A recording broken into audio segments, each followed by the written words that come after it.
بانی P T I سے jail میں ملاقات نہ کرانے پر توہین عدالت کا کیس، اسلام آباد ہائی کورٹ کا بانی کو 3 بجے پیش کرنے اور وکلاء سے ملاقات کرانے کا حکم۔ جسٹس سردار اعجاز نے کہا سیکیورٹی کے انتظامات کریں اور بانی پی ٹی آئی کو عدالت میں لائیں، نہیں لا سکتے تو وجہ بتائیں۔ وزارت داخلہ کے جوائنٹ سیکرٹری ریکارڈ کے ساتھ طلب، ایڈیشنل اٹارنی جنرل کا اعتراض، کہا توہین عدالت کیس میں عدالت ایسا حکم جاری نہیں کر سکتی۔ اسٹیٹ کونسل کے مطابق پنجاب حکومت نے امن و امان کی صورتحال کے باعث جیل ملاقاتوں پر پابندی لگائی۔ عدالت نے قرار دیا نوٹیفیکیشن جاری کرنے والے نے بھی توہین عدالت کی۔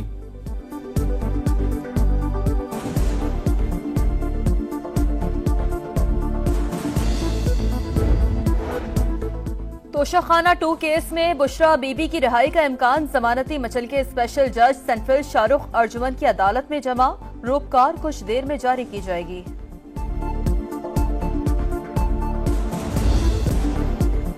سپریم کورٹ کے سینئر ترین جج جسٹس منصور علی شاہ کا فل کورٹ اجلاس ہونے تک خصوصی بینچ میں بیٹھنے سے انکار۔ پریکٹس اینڈ پروسیجر کمیٹی کے سربراہ چیف جسٹس قاضی فائدی صاحب کو نیا خط لکھ دیا، کہا پہلے بھی بتایا تھا ترمیمی آرڈیننس پر فل کورٹ ہونے تک بینچ میں نہیں بیٹھوں گا، لوگ ہمارے اعمال دیکھ رہے ہیں، تاریخ کبھی معاف نہیں کرتی۔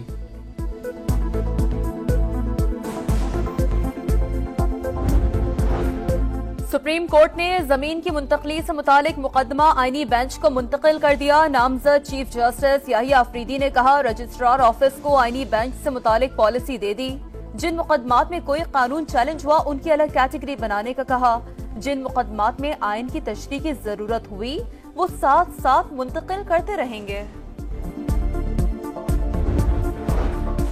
پاک فوج کی دہشت گردی کے خلاف جنگ میں ایک اور کامیابی، باجوڑ میں آپریشن کے دوران خودکش بمباروں سمیت 9 خارجی ہلاک، انتہائی مطلوب دہشت گرد سید محمد عرف قریشی استاد بھی شامل، ہلاک خوارج سے بڑی تعداد میں اسلحہ اور گولہ بارود برآمد، علاقے میں سرچ آپریشن جاری۔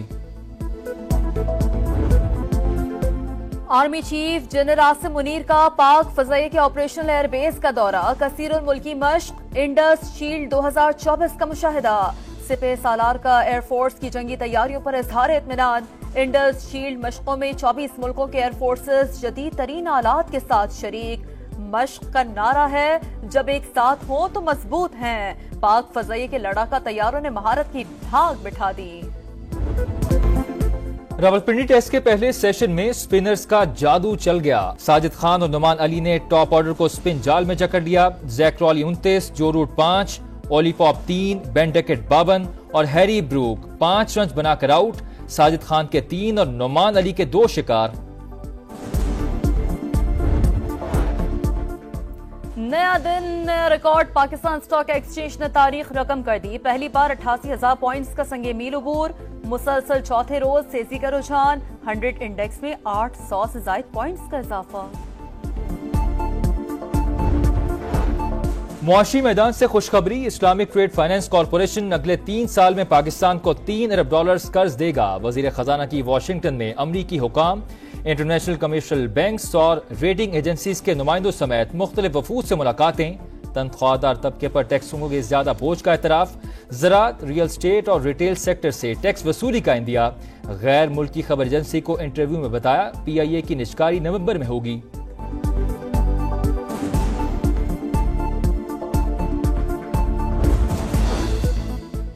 فلسطین اور مقبوضہ کشمیر میں انسانی حقوق کی خلاف ورزیاں ہو رہی ہیں، اقوام متحدہ کے چارٹر میں درج اقدار کا احیاء کرنے کی ضرورت ہے، صدر مملکت کا UN سے منسوب دن پر پیغام، مریم نواز نے کہا اقوام متحدہ فلسطین اور کشمیر کے مسلمانوں کو حق دلانے میں کردار ادا کرے، پاکستان عالمی امن و ترقی میں اپنا کردار ادا کرتا رہے گا۔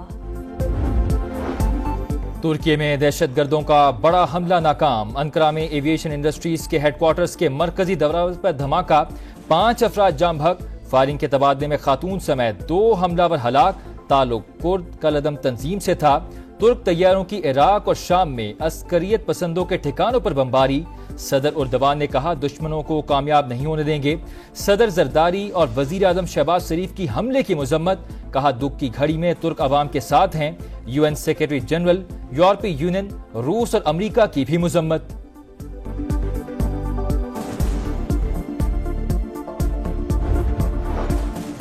فلسطینیوں پر آگ اور بارود کی برسات جاری، بیت الہی اور جبالیہ کیمپ پر بمباری، مزید 74 فلسطینی شہید، شمالی غزہ کا محاصرہ بھی ختم نہ ہوا، صورتحال ہولناک ہو گئی، اسرائیل نے مغربی کنارے سے بھی 20 افراد کو گرفتار کر لیا، الجزیرہ کے 6 صحافیوں پر حماس کے لیے کام کرنے کا الزام، کمیٹی ٹو پروٹیکٹ جرنلسٹ کی شدید مذمت۔ اسرائیل کی لبنان میں بھی دہشت گردی، 160 مقامات پر بمباری، متعدد عمارتیں تباہ، 3 لبنانی فوجیوں سمیت 31 افراد شہید، 139 زخمی، حزب اللہ کے بھرپور جوابی حملے بھی جاری، شمالی اسرائیل میں صہیونی فوج کی فیکٹری کو راکٹوں سے نشانہ بنایا۔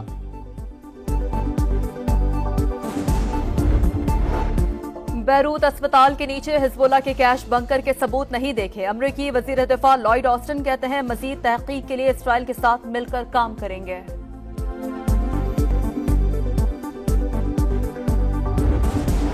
سعودی ولی عہد شہزادہ محمد بن سلمان سے امریکی وزیر خارجہ اینٹنی بلنکن کی ملاقات، غزہ جنگ اور لبنان کی صورتحال پر تبادلہ خیال، تنازعات ختم کرنے اور امن و سلامتی کے قیام کے لیے مشترکہ کوششوں پر اتفاق، اینٹنی بلنکن سعودی ہم منصب سے بھی ملے۔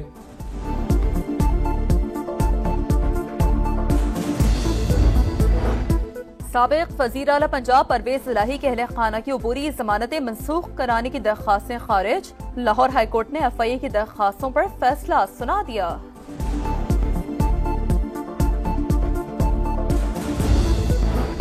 انسداد پولیو کا عالمی دن، پاکستان میں اب بھی وائرس پر قابو پانے کی کوششیں جاری، رواں سال 39 بچے متاثر ہو چکے، پاکستان پولیو کے خاتمے کے مشن میں عالمی برادری کے ساتھ کھڑا ہے، وزیر اعظم کا پیغام، والدین سے بچوں کو انسداد پولیو کے قطرے پلانے کی اپیل۔ پولیو نے خطرے کی گھنٹی بجا دی، مزید 2 کیسز رپورٹ، کوہاٹ میں 2.5 سال اور چمن میں 9 ماہ کے بچے میں وائرس کی تصدیق۔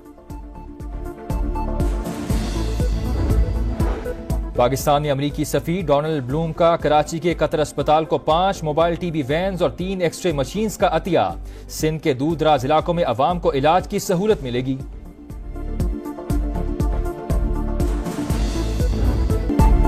ایمرجنگ T20 ایشیا کپ کے لیے سیمی فائنل لائن اپ مکمل، پاکستان شاہینز اور سری لنکا ایک کل مد مقابل آئیں گے، بھارت کا مقابلہ افغانستان سے ہوگا۔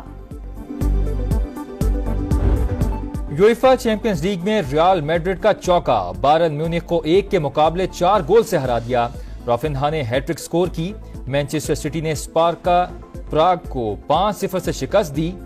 Star footballer Erling Haaland کے گول کی دھوم۔ اور top seed Andrey Rublev Swiss indoor tennis کے کوارٹر فائنل میں پہنچ گئے، ناروے کے کیسپر روڈ نے ہسپانوی کھلاڑی کو شکست دی، سوئٹزرلینڈ کے اسٹانلس واورنکا نے سخت مقابلے کے بعد فرانسیسی کھلاڑی کو زیر کیا۔